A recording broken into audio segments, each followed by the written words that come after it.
Star Wars 7 by 7 episode 3118. There are only 7 Mondays left until the debut of season 3 of The Mandalorian, so I thought, let's do a Mando Monday situation leading up to it and revisit where we're at with the big players in the series. Today we're going to talk about Moff Gideon. Punch it!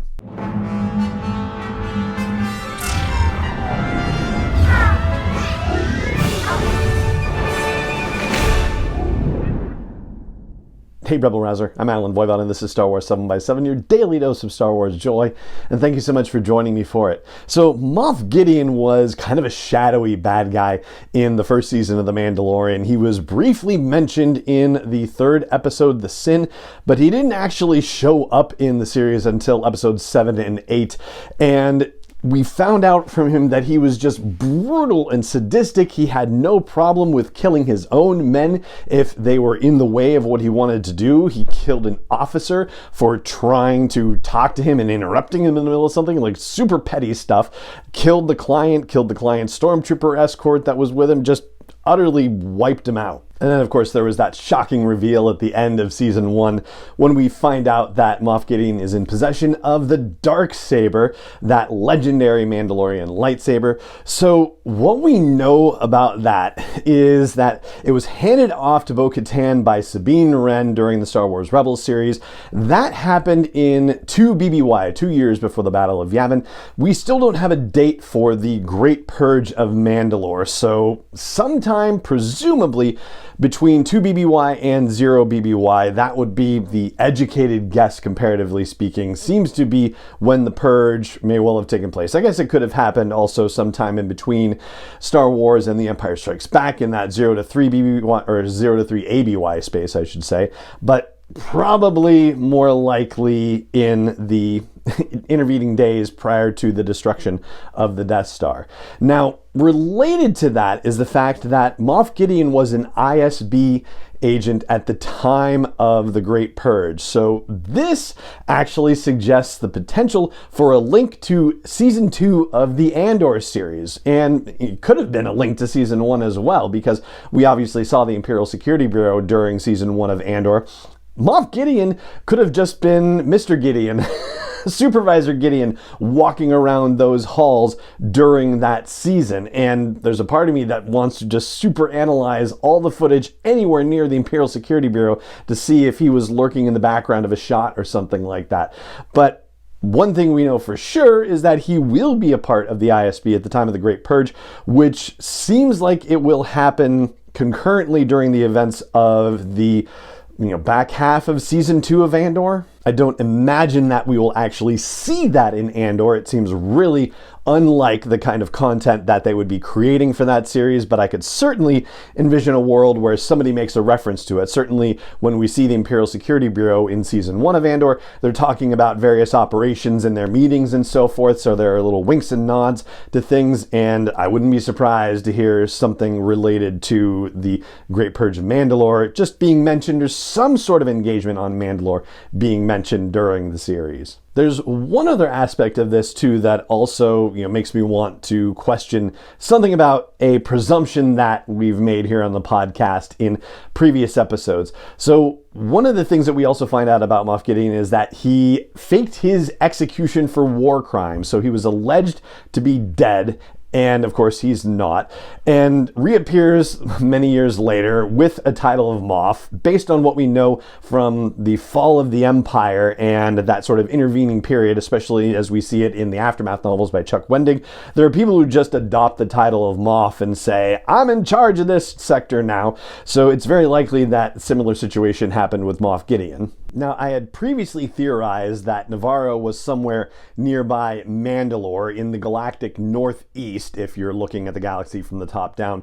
Well, it turns out that is not the case. So that Star Wars Timelines book that's going to be coming out now in April, and has unfortunately been delayed a couple of times, at Star Wars Celebration, they gave out a poster as a wonderful gift for people attending and showing up at a signing event. It's a beautiful poster with a new galactic map on it, and we find out that Navarro is actually in the galactic south-southwest, and that actually puts it a lot closer to places like Tatooine, for example, and Maldo Kreis, where we have adventures with the Mandalorian during his first couple of seasons. And that makes sense as well, because you would figure that the Mandalorian wasn't necessarily shooting all across the galaxy, especially if fuel was such a big deal, and that the Bounty Hunters Guild operating from Navarro would be keeping things fairly close, comparatively speaking. So it is just a couple of ticks around the metaphorical clock in the galaxy to get from Navarro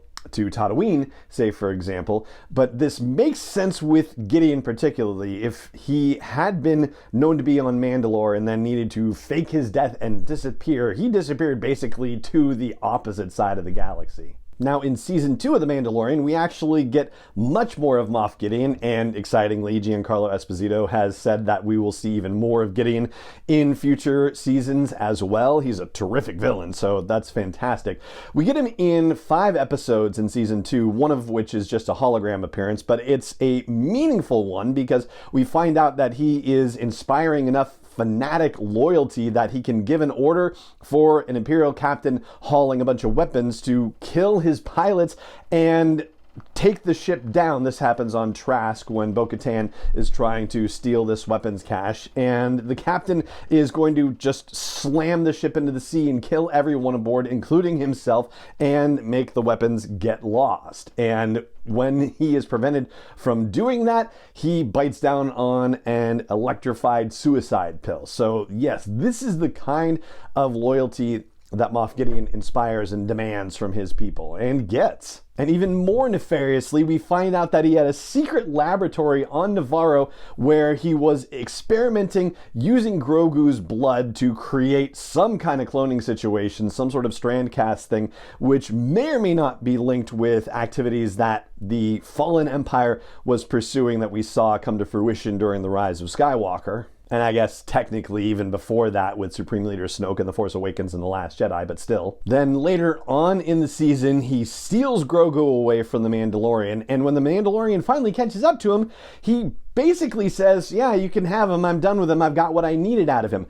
What does that actually mean? And considering the events of the rest of the season, does he still have it? Is what he got out of Grogu safeguarded, or is it going to be turned over to the New Republic along with Moff Gideon being turned over to the New Republic? It's hard to say. We have no idea whether that information or samples collected or what, whether that has been preserved and whether he's going to be able to access it in Season 3 or some of his other compatriots will. And when he's finally defeated and captured and brought to the bridge, when he has the opportunity to do so, he tries to kill Bo-Katan, he tries to kill Grogu, and then he tries to kill himself. So clearly there's that fanatical loyalty situation on display, and it does make you wonder who he might be reporting to, if anyone, or does he consider himself so valuable that he can't be delivered to New Republic hands? Yeah, I don't think that he's going to be staying with the New Republic for very long based on how valuable he is as a villain in this series and all of the activity that he's been up to, whether it's the stuff we know or the stuff that's been happening behind the scenes. I almost wonder if Dr. Pershing, as we've seen him in the Mandalorian teaser, is on some kind of mission to actually break Gideon out of his cell. That would be crazy. Ultimately, I think Gideon has a lot more going on that we know about and a lot more connections that are remarkable that we don't know about just yet. And I think we're going to get some reveals in that regard, and I wouldn't be surprised if Grand Admiral Thrawn is among them in Season 3 of The Mandalorian. So that's what I've got for you on this Mando Monday, talking about Moff Gideon and what we know and what we might see in Season 3, and that is going to do it for this episode of the podcast. It just remains for me to say thank you so much for joining me for it, as always, and may the Force be with you wherever in the world you may be. 7x7 is not endorsed or sponsored yet by Lucasfilm Limited, Disney, or 20th Century Fox, and is intended for entertainment and information purposes only. Star Wars, the Star Wars logo, all names and pictures of Star Wars characters, vehicles, and any other Star Wars related items are registered trademarks and/or copyrights of Lucasfilm Limited, or their respective trademark and copyright holders. May the Force be with them. All original content is copyright 2021 by Star Wars 7x7. We hope you love it.